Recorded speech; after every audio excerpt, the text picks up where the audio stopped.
Once upon a time, in the kingdom of Benares, there was a royal bull elephant named Ladyface. Known for his kind nature and gentle demeanor, Ladyface had earned his endearing name because of his sweet face and calm personality.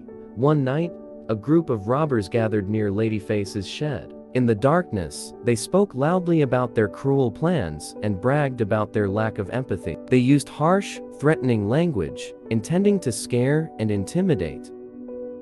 Ladyface, being a patient listener, overheard their conversations every night. He remembered everything, as elephants do, and because he was raised to respect and obey people, he thought these robbers must be right in their ways. As time passed, Ladyface started to adopt the robbers' rough and cruel behavior. He became agitated and aggressive, even towards his kind caretaker, the mahout, and other attendants. One morning, Ladyface attacked them violently, causing panic among the people of Benares.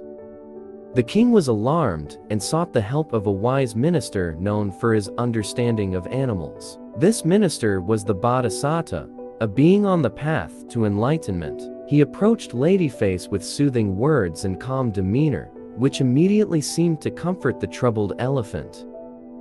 Upon investigation, the Bodhisattva discovered that Ladyface had been influenced by the robber's harsh words and behavior. The minister explained to the king that the elephant's aggression was a result of his exposure to the robber's negative influence. To reverse the damage, the king followed the minister's advice and sent wise and kind-hearted monks to spend nights near Ladyface's shed. They spoke only of goodness, patience, and compassion, using gentle and comforting words.